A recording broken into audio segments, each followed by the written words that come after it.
السلام علیکم۔ یہ ہے اردو ایکشن ٹیلز۔ آپ سب سے گزارش ہے کہ میری اس ویڈیو کو لائک اور شیئر کریں اور میرے چینل کو سبسکرائب کریں۔ یہ ہے حضرت سلمان فارسی رضی اللہ عنہ کی اسلام قبول کرنے کی ایمان افروز داستان اور حضرت محمد صلی اللہ علیہ وسلم کی سوانح عمری چویائے حق جو مولانا عبد الحلیم شرر نے بطور ناول لکھی ہے۔ حصہ سوئم، باب نمبر 58۔ ایک نیا واقف کار۔ استفانوس اس زائر مدینے سے رخصت ہو کر اپنی خانقاہ میں آیا۔ صفانہ کے پاس جا کے اسے اطلاع دی کہ وہ خط روانہ ہو گیا اور جو شخص گیا ہے آستان بوسی بارگاہ کے بعد بہت جلد واپس آئے گا۔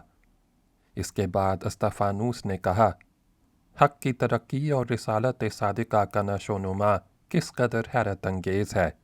ایک وہ زمانہ تھا کہ ان پیغمبر آخر الزمان صلی اللہ علیہ وسلم کو ان کے بچپن میں ہمارے شیخ اور ولی بحیرہ نے دیکھ کر چشم و ابرو اور روشن جبیں سے پہچان لیا تھا کہ یہ صورت تو ناموس الہی کی ہے۔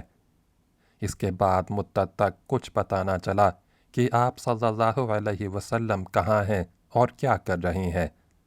بہت زمانے کے بعد جب مہبہ جو اب سلمان فارسی رضی اللہ عنہ کہلاتے ہیں ان سے آ کے ملے اور جو یہ حق ہوئے تو انہوں نے ان کو آپ صلی اللہ علیہ وسلم کی تلاش میں بھیجا۔ ان سے ابتداً جو کچھ حال معلوم ہوا وہ یہ تھا کہ مکہ میں آپ صلی اللہ علیہ وسلم سے بڑا مظلوم کوئی نہیں۔ آپ صلی اللہ علیہ وسلم پر محض اظہار حق کی بنا پر سینکڑوں طرح کے ظلم ہو رہے ہیں اور اندیشہ ہے کہ جاہل و مشرک ہم وطنوں کے ہاتھ سے مار نہ ڈالے جائیں۔ ایک وہ اسلام کی کمزوری، رسول خدا صلی اللہ علیہ وسلم کی بے کسی و بے بسی تھی، اور ایک آج کا زمانہ ہے کہ اطراف شام کے قافلے محض آپ صلی اللہ علیہ وسلم کی زیارت و آستانی بوسی کے لیے جا رہے ہیں، اور جدھر دیکھیے توحید کی آواز بلند ہے۔ صفانہ، میں دیکھتی ہوں کہ چند ہی روز میں سارے عرب پر سے بتوں کا عمل اٹھ جائے گا۔ استفانوس، بتوں کا عمل اٹھ گیا؟ میں تو یہ دیکھتا ہوں کہ دنیا میں اب اس شرک کا پتہ بھی نہ لگے گا جس کو اختیار کر کے موسویوں اور مسیحیوں نے اپنی توحید مغشوش کر لی ہے۔ خیر اب ہمیں اس وقت تک انتظار کرنا چاہیے جب کہ ہمارا یہ قاصد زیارت خیر الانام صلی اللہ علیہ وسلم سے شرفیاب ہو کے واپس آئے گا اور ہمیں جناب سلمان رضی اللہ عنہ کا نیا خط دے گا۔ یہ کہہ کر وہ اپنے حجرے میں گیا اور عبادت الہی میں مصروف ہو گیا، مگر اسے حالات حضرت سرور عالم صلی اللہ علیہ وسلم کا اس قدر شوق تھا کہ روز بلا ناغہ بصرہ تک جاتا اور پتہ لگاتا کہ کوئی ایسا عربی نژاد تاجر تو نہیں ہے جس سے آپ صلی اللہ علیہ وسلم کے زیادہ حالات معلوم ہو سکیں۔ اتفاقاً ایک روز وہاں کی کارواں سرا میں پھر رہا تھا کہ ایک عرب دکھائی دیا۔ اس سے ملا اور باتیں کیں تو معلوم ہوا کہ وہ بنی ثقیف میں سے ہے اور طائف کا رہنے والا ہے۔ اس سے کہا، آپ کو ان قریشی و ہاشمی پیغمبر صلی اللہ علیہ وسلم کے کچھ حالات معلوم ہوں تو بیان فرمائیے۔ اس نے کہا، میں تو خیر تھوڑے بہت حالات جانتا ہوں، بیان کر دوں گا، مگر میرے ساتھ خاص مکہ کے ایک سوداگر موجود ہیں، ان سے آپ کو بہت سی باتیں معلوم ہوں گی۔ استفانوس، تو آپ ان سے مجھے ملا دیں، اور چاہتا ہوں کہ آپ اور وہ دونوں حضرات ایک دن کے لیے میری دعوت قبول کریں۔ عرب تاجر، پہلے چلیے آپ کو ان سے ملا تو دوں، پھر دعوت کا بھی فیصلہ ہو جائے گا۔ یہ کہہ کر اس نے استفانوس کو اپنے ساتھ لیا اور کارواں سرا کے ایک حجرے میں لے جا کر ایک شخص سے ملایا جو اپنے حجرے میں جانماز بچھائے ظہر کی نماز پڑھ رہا تھا۔ جانماز کے برابر ایک کمبل بچھا تھا جس پر دونوں بیٹھ گئے، اور جب وہ سلام پھیرنے کے بعد ادھر متوجہ ہوا تو اس عرب نے استفانوس کو پیش کر کے کہا، میرے لیسی دوست، یہ صاحب آپ سے ملنے کو آئے ہیں، اور حضرت رسول خدا صلی اللہ علیہ وسلم کے حالات کے بے حد مشتاق ہیں۔ اس شخص نے جو قبیلہ بنی لیس میں سے تھا استفانوس سے صاحب سلامت کی اور پوچھا، آپ کس قسم کے حالات سننا چاہتے ہیں؟ استفانوس: میں ہر طرح کے حالات سننا چاہتا ہوں، میں ہی نہیں میرے ساتھ یہاں اور بہت سے لوگ بھی شیدائے جمال محمدی صلی اللہ علیہ وسلم ہیں، اس لیے میں چاہتا ہوں کہ کل آپ میری دعوت قبول فرمائیں۔ لیسی: آپ یہیں بصرہ میں تشریف رکھتے ہیں؟ استفانوس: بصرہ کے باہر جنوب کی طرف بحیرہ مرحوم کی خانقاہ ہے، میں اس مرحوم ولی کا جانشین اور خانقاہ ہوں اور خانقاہ کا مہتمم ہوں اور وہیں رہتا ہوں۔ لیسی: اس خانقاہ کو ہم مدت سے جانتے ہیں، کون عرب ہے جو بصرہ میں آیا ہو اور اس خانقاہ کو نہ جانتا ہو؟ میں یہ بھی سن چکا ہوں کہ وہاں کے سب لوگ مسلمان ہو گئے ہیں، میں بڑی خوشی سے آپ کی دعوت قبول کرتا ہوں۔ دعوت کو رد کرنا ہمارے مذہب میں غیر مستحسن اور سنت نبوی صلی اللہ علیہ وسلم کے خلاف ہے۔ استفانوس: تو میں لینے کو حاضر ہو جاؤں یا آپ دونوں صاحب خود ہی علی صباح وہاں آ جائیں گے؟ لیسی: آپ تکلیف نہ کریں، ہم خود آ جائیں گے۔ استفانوس: تو براہ کرم آپ دونوں صاحب مجھے اپنا نام بھی بتا دیں۔ لیسی: میں تو فضالہ بن عمر ملوح لیسی ہوں اور میرے یہ دوست عروہ بن حارث ثقفی ہیں۔ استفانوس: بہتر، تو کل صبح کو میں آپ کا منتظر رہوں گا۔ یہ کہہ کر ان سے رخصت ہوا اور اپنی خانقاہ میں آ کر صفانہ بنت حاتم سے سرگزشت بیان کی۔ صفانہ نے اصرار کیا کہ ان کو ایسی جگہ بٹھائیں جہاں سے میں بھی ان کی باتیں سن سکوں۔ استفانوس: یہ ہو سکتا ہے، آپ کے اس حجرے سے ملا ہوا جو کمرہ ہے اسی میں ان کو بٹھاؤں گا اور درمیان کا دروازہ کھول دوں گا، آپ دروازے کے پاس اوڑھے لپیٹے اور منہ پر نقاب ڈالے بیٹھی رہیے گا۔ صفانہ: ہمارے قبیلے میں تو حجاب کا بالکل رواج نہیں، مگر میں پسند نہیں کرتی کہ مردوں میں آزادی سے بیٹھوں، ورنہ ان لوگوں سے ملتی اور ان کی خدمت کرتی۔ استفانوس: عورتوں کے لیے مردوں سے الگ رہنا ہی مناسب ہے، حضرت رسول خدا صلی اللہ علیہ وسلم کا بھی یہی حکم ہے، وہ مسجد مدینہ میں نماز کو آتی ہیں مگر مردوں سے الگ ہی الگ رہتی ہیں، یہ جائز نہیں کہ ان کے بیچ میں بیٹھیں اور ان سے ملیں جلیں، مگر ان مہمانوں کے لیے کھانے کی تیاری کا انتظام آپ ہی کو کرنا پڑے گا، ہم راہب لوگ روکھی پھیکی غذا کے سوا اچھے تکلفی بامزہ کھانے نہیں تیار کر سکتے، اور آپ اپنی قوم اور اپنی سرزمین کی شہزادی ہیں، جو کریں گی نفاست اور عمدگی سے کریں گی۔ صفانہ: آپ کھانے کا سامان فراہم کر دیجئے، میں پکا کر تیار کر دوں گی۔ اس کے بعد صفانہ کی ہدایت کے مطابق استفانوس نے اپنے خادموں کو بصرہ میں بھیج کر ضروری چیزیں منگوا دیں اور صفانہ کچھ رات رہے پکانے میں مصروف ہو گئی تاکہ مہمانوں کے آنے سے پہلے سب کھانا تیار ہو جائے، اور جیسے ہی وہ آئیں انہیں کھانا کھلا کر اطمینان سے بیٹھ کے ان کی باتیں سنیں۔ آفتاب کو طلوع ہوئے زیادہ دیر نہیں ہوئی تھی کہ دونوں عرب مہمان آ گئے۔ استفانوس خانقاہ کے پھاٹک پر ان کے استقبال کے لیے کھڑا تھا، اپنے ساتھ لایا اور صفانہ کے برابر والے حجرے میں بٹھا کر انہیں کھانا کھلایا۔ خانقاہ کے چند اور ہم عقیدہ راہب بھی دعوت میں شریک تھے۔ کھانے سے فراغت ہو چکی تو استفانوس نے کہا، اب آپ حضرت رسول خدا صلی اللہ علیہ وسلم کے کچھ حالات بیان فرمائیں تاکہ ہمارا ایمان تازہ ہو اور نور نبوت ہمارے دلوں پر اپنا اثر ڈالے۔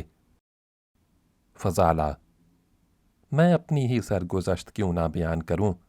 میں قریش کی دوستی کی وجہ سے رسول خدا صلی اللہ علیہ وسلم کا سب سے زیادہ سخت دشمن تھا اور دل ہی دل میں نہایت جھنجھلاتا اور تاؤ کھاتا تھا کہ لوگ انہیں مار کیوں نہیں ڈالتے۔